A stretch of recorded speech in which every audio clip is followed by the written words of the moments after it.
ሰላም ተመልካቾቻችን ስለ ህዋ ምርምር ምን ያህል ታውቃላችሁ?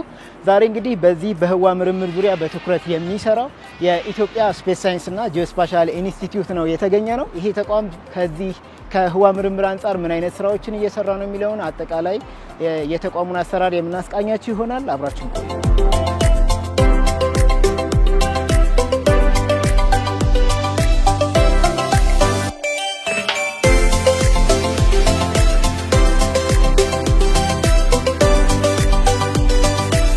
እንግዲህ ዛሬ በኢትዮጵያ ስፔስ ሳይንስ ኢንስቲትዩት ነው የምንገኘውና ኢትዮጵያ የስፔስ ሳይንስ እና ጂኦስፓሻል ኢንስቲትዩት ባይኖራት ምን ታጣለች? እሱን እናንሳ እስኪ። ኢትዮጵያ እንግዲህ ምን ታጣለች የሚለው በጣም ከባድ ነገር ነው። ከአንድ የሳይንስ ዘርፍ ተነጥለ መሄድ በአሁኑ ሰዓት ኢትዮጵያ ኢንተርኔት ባታስገባ ኖሮ ኢትዮጵያ ኮሙኒኬሽን ባይኖራት ኖሮ የት ትደርስ ነበረ ወይም ምን ታጣለች የሚለው በጣም በርካታ ነገር ነው። የዕለት እንጀራን በአንድ ጊዜ የሚሰጥ ላይሆን ይችል ይሆናል። ግን የዕለት እንጀራ የሚሰራበት የሚጋገርበት የሚታረስበት ምርቱ የሚወጣበት ከባድ የሆነ መረጃን ማግኘት የሚያስችል ቴክኖሎጂ ነው። ያንን መረጃ በማጣት ለምሳሌ ያህል ኮሮና ከምድራችን ላይ ተከስቶ ነበር። በአጭር ጊዜ ውስጥ ወደ ቁጥጥርና መከላከልና ቁጥጥር ተደርጎ ማስወገድ ተችሏል። ያ ባይሆን ኖሮ ሊሞት ሊጠፋ የሚችለውን ሰው ማሰብ ይኖርብናል። ስለዚህ በስፔስም ዘርፍ ስናስብ በሰብል ላይ በሽታ ሊመጣ ይችላል።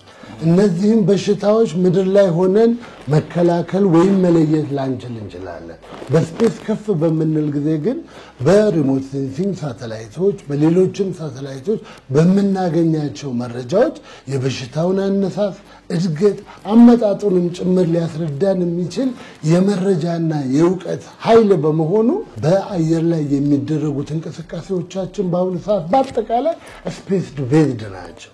በአካባቢ ላይ አየርን ብክለት ለመጠበቅ የሚደርሱ አደጋዎችን ሉዓላዊነትን ሳይቀር በስፔስ ላይ ሀገራት ከልለው በዛ በተባበሩት መንግስታት ላይ እንዴት አድርገን በጋራ እናስተዳድረዋለን፣ ለሰላማዊ አገልግሎት እንዴት እናውለዋለን እንል ነው።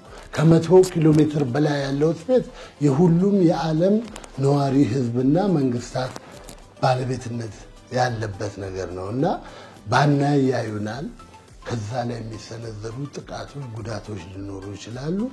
አብሮ ደግሞ ያሉ ሀብቶችንም የመጋራትና የማትረፍ ሂደት ስለሚኖረው የሰው ልጅ መገደብ የለበትም በቦታ ከዕለት ተዕለት ኑሯችን ነው ማለት ግንኙነት፣ ትምህርት፣ ጤና፣ ግብርና፣ ቱሪዝም፣ ኮሙኒኬሽን እንቅስቃሴያችን በአጠቃላይ የሚሾፈርበት ነውና በአሁኑ ሰዓት ፈጽሞ ከስፔስ ቴክኖሎጂ ጥቅም ውጭ አንድን ሀገር ማሰብ ምናልባትም እሳት ሳይገኝ በፊት የነበረውን የጨለማ ዘመን ማሰብ ይሆናል። በርካታ ሴንተሮች አሉን። ክሮፕ ሞኒተሪንግ ላይ የውሃ አካላትንና ተፋሰሶችን የመመርመር የከተማ መስፋፋትና እድገትን በመመርመር የድንገተኛ አደጋዎች ከአፈር መሸርሸር፣ ከመሬት መንቀጥቀጥ፣ ከእሳት ከዌዘር ላይ ያሉትን ነገሮች ቀድሞ መረጃዎቻቸውንና ጥናቶቻቸውን በማጠናቀቅ አደጋ ቢደርስ በምን መንገድ ምላሽ ሊሰጣቸው ይገባል፣ ጉዳታቸው ከፍተኛ ሳይሆን ሀገርን መከላከል በሚቻልበት መንገድ ሊሰሩ የሚችሉትን በተለይም ደግሞ በግብርና በቱሪዝም ዘርፍ በማይኒንግ ዘርፍ ቦታዎቹን በመለየት ኢትዮጵያ ትልቁ ሀብቷ መሬትና መሬቱ ላይ ያሉት ናቹራል የተፈጥሮ ሀብቶች ናቸው። እነዚህ ሀብቶች በቀጥታ በዋነኛነት በሀገር ደረጃ እኛ የቆጠርንበት የለም።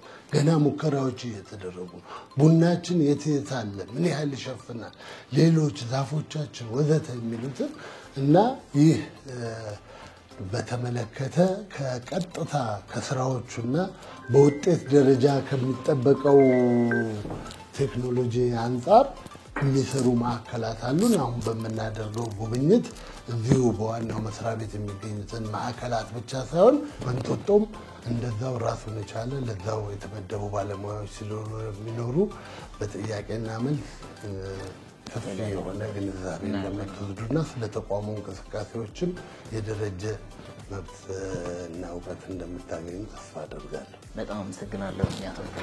ቴንኪው በጣም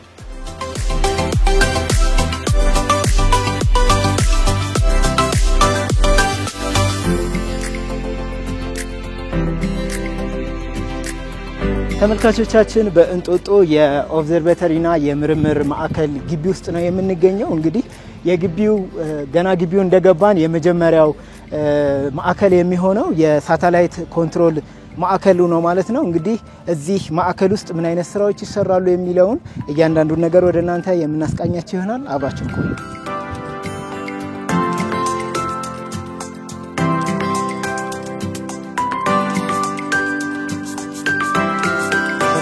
ሰላም ተስፋ ይባላል። ስፔስ ሳይንስ እና ጂኦስፓሻል ኢንስቲትዩት የሳተላይት ኦፕሬሽን መሪ ስራ አስፈጻሚ ነኝ።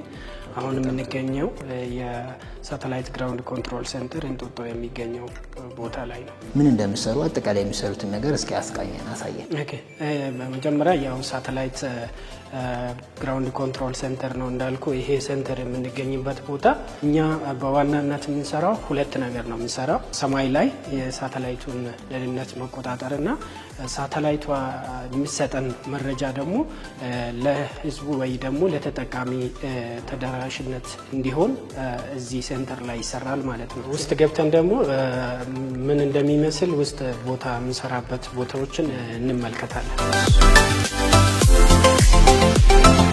አሁን እዚህ ጋር የምታየው እዚህ ጋር የሚቀመጡት ኤክስፐርቶች ናቸው። እነዚህ ኮምፒውተሮች እዚህ ጋር አሁን የሚታየው ሶፍትዌሮች አሉ። በዚህ ሶፍትዌር አሁን እኛ የምንሰራው ምንድነው የሳተላይት እያንዳንዱ ሳተላይት በየት ታልፋለች፣ መቼ ታልፋለች፣ የት ቦታና ምስል ማንሳት የምንችለው የሚለው ብዙ ሳተላይት እዚህ ላይ መቆጣጠር እንችላለን ማለት ነው በዚህኛው ሶፍትዌር። ስለዚህ ሳተላይቷ መቼ ነው የምትመጣው፣ ለምሳሌ ኢትዮጵያ ላይ ክሮስ የምታደርገው በዚህ ሰዓት ከሆነ እዚህ ጋር እናየዋለን ማለት ነው። TRSS 1 የመጀመሪያ ሳተላይት ነው። ከዛ በኋላ ደግሞ በዛ መረጃ መቀበያ ጣቢያ ከገነባን በኋላ የሌሎች ሀገራቶች ሳተላይቶችን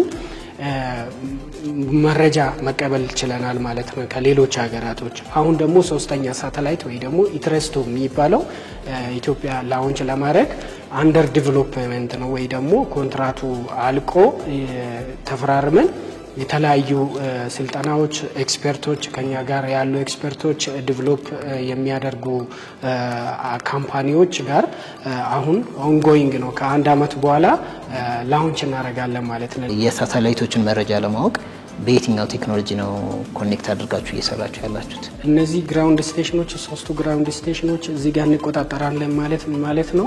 በኔትወርክ ነው በላን ነው ኮኔክት የምናደርገው እና እነዛ ሰርቨሮች እዚህ ጋር ኮኔክት ይደረጋሉ ማለት ነው። እያንዳንዱ ኮምፒውተር የተለያዩ ኮምፒውተሮች እዛ ጋር ካሉ ጋር እዚህ ኮሙኒኬት ያደርጋሉ። እዚህ ጋር ኮሙኒኬት ካደረጉ በኋላ እነዚህ ኮምፒውተሮች ደግሞ እነዚህ ዲስፕሌዮች ጋር ኮሙኒኬት ያደርጋሉ ማለት እዚህ ጋር ዲስፕሌይ የሚሆኑት እዛ ካሉት ግራውንድ ስቴሽን እና እዚህ ጋር ካሉት ኮምፒውተሮች ጋር እርስ በርስ በኔትወርክ ወይ ደግሞ በላን ሎካል ኤሪያ ኔትወርክ ተገናኝቷል ማለት ነው። እነዚህ ኢሜጆች ምስሎች ምንድናቸው? የመጀመሪያ የኢትዮጵያ ኢቲአርኤስኤስ ሳተላይት 1 የተቀበልነው መረጃ ነው ማለት ነው። ይሄ ሴኔጋል አካባቢ እና ሶማሊያ አካባቢ በተለያየ ቦታ በተለያየ ጊዜ ያነሳናቸው ምስሎች ናቸው ማለት ነው። ስለዚህ እነዚህ እዚህ ጋር የሚታዩ ምስሎች በኢትረስ 1 ወይ ደግሞ በኢትረስ 1 ኢትዮጵያ ሪሞት ሴንሲንግ ሳተላይት መሆን የመጀመሪያው ብዙ ሳተላይቶች ብዙ መረጃዎችን ሰብስበን ቋት ውስጥ አስቀምጠናል ማለት ነው። ከነዛ አንዱ እነዚህ እዚህ ጋር የምናሳያቸው ሳምፕሎች ናቸው እንጂ ብዙ መረጃዎች ስቶር አድርገናል ማለት። ለምሳሌ ያክል አዋሽ ሪቨር አካባቢ ይሄኛው ቆቃ የተወሰደ በሳተላይት ኢሜጅ ወይ ደግሞ የኢትዮጵያ ሪሞት ሴንሲንግ የመጀመሪያ ማለት ነው። ይሄ ደግሞ ኤርትራ አካባቢ። ስለዚህ በኢትረስ 1 ብዙ መረጃዎች ወይ ደግሞ ብዙ ኢሜጆችን ሰብስበናል ማለት ነው። ይሄ ለምሳሌ የመን አካባቢ እነዚህ የኢትዮጵያ ሪሞት ሴንሲንግ ሳተላይት ወይ ደግሞ የኢትዮጵያ መሬት ምልከታ ሳተላይት 1 ወይ ደግሞ በፈረንጆቹ 2019 ላውንች የተደረገችው መረጃ ነው ማለት ነው። እንደነዚህ አይነት የፎቶ መረጃዎችን ማግኘታችን ምንድነው የሚጠቅመን እንደ ሀገር? ከነዚህ መረጃዎች ምንድነው ኤክስትራክት የምናደርገው? የሳተላይት መረጃ ለብዙ ጥቅም እናውላለን። ለምሳሌ ያክል ለግብርና ለውሃ ለፎሬስት ላንድ ዩዝ ላንድ ማኔጅመንት ለነዚህ አይነት ጥቅሞች እናውላለን ማለት ነው ባጭሩ። የሚቀጥለው ደግሞ ግራውንድ ስቴሽኑን 7.3 ወይ ደግሞ 7.3 አንቴናውን እንመለከታለን በኋላ። በጣም ጥሩ።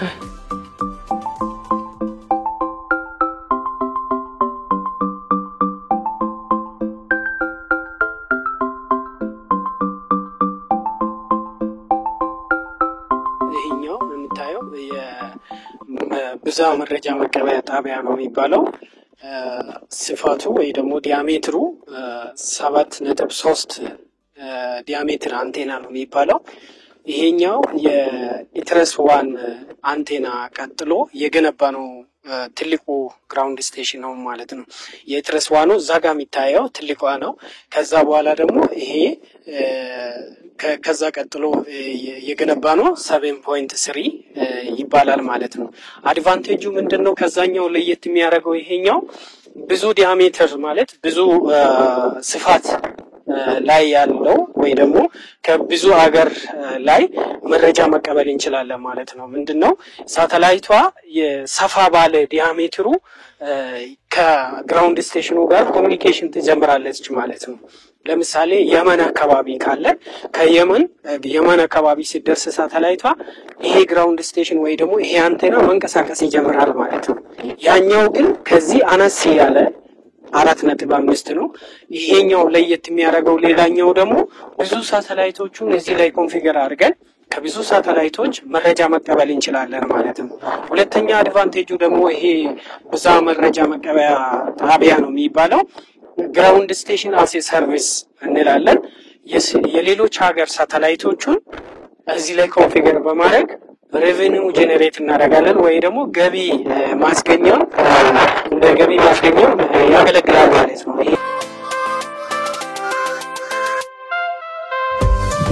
ተመልካቾቻችን አሁን ደግሞ የሚገኘው በእንጦጦ የሪሰርች ማዕከል ውስጥ አንዱ ማዕከል በሆነው የአስትሮኖሚ ዲፓርትመንት ውስጥ ያለውት ማለት ነው።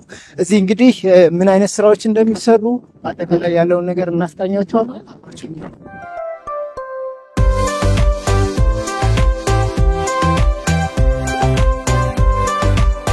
ሰላም ዶክተር። ሰላም ነው።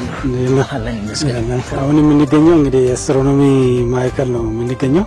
በአስትሮኖሚ ሴንተር ውስጥ የሚገኙ ፋሲሊቲዎች አሉ። አስትሮኖሚ የሚያከናውናቸው አንደኛው የፖስት ግራጁዌት የድህረ ምረቃ ፕሮግራም ያካሂዳል። እነዚህን ለማካሄድ ደግሞ ኢንስትሩመንቶች አሉን። ሚልኪ ዌይ ጋላክሲ አለን። ሁለት ቴሌስኮፖች አሉን። እንደገና ደግሞ አስትሮይድ ትራኪንግ ከራሺያ ጋር ተባብረን እሱን ደግሞ ለማቋቋም አሁን ስራ ላይ ነው ያለው እና ፕላኔታሪየም አለን ማለት ነው። ይሄን ስናደርግ እንግዲህ ያው አስትሮኖሚ ማዕከል እነዚህን ሲያከናውናቸው የማስተርስና የፒኤችዲ ተማሪዎችን እነዚህን ተጠቅመንና ታዳጊ ህጻናቶችን የምናስተምርበት ነው ኢንስትሩመንቱን ይሄንን የምንጠቀምበት ማለት ነው። በዚህ በምስራቅ አፍሪካ አንደኛው ቴሌስኮፕ ሁለት ቴሌስኮፖች አሉን እነሱን አሳያለሁ ማለት ነው። እሺ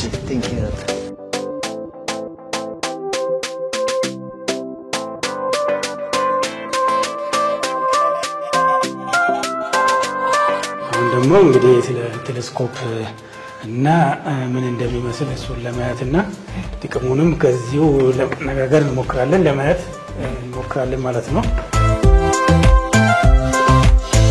ይሄ የቴሌስኮፕ ክፍል ነው።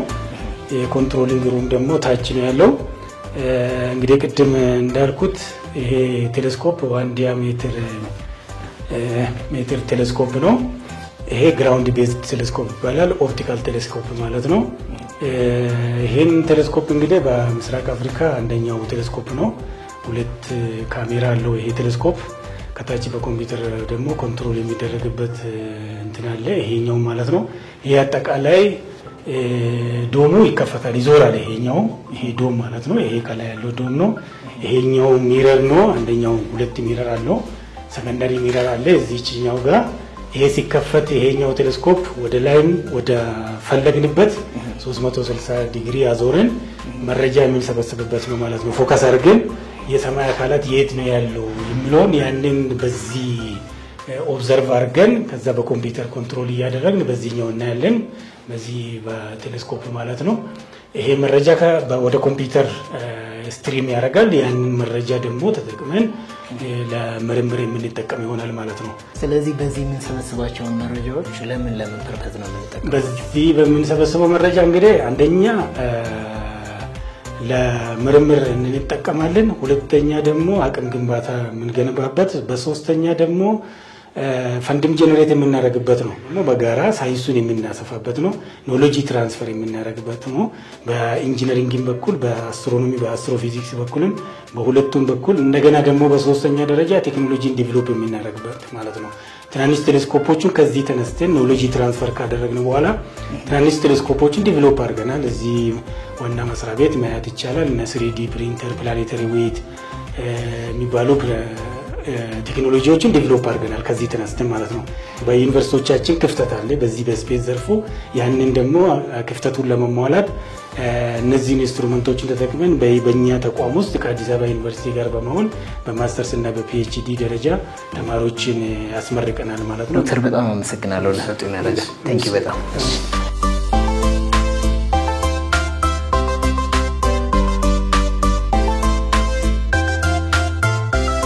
ተመልካቾቻችን ሀገራችን ኢትዮጵያ በስፔስ ሳይንስ ምርምር ላይ የምታደርገውን ስራዎች ለማጠናከር የሚረዱ የተለያዩ ማዕከላትን ነበረ በፕሮግራማችን ስናስቃኛቸው የነበረው። ሳምንት በሌላ ፕሮግራሞች እስከምንገናኝ መልካም ሁሉ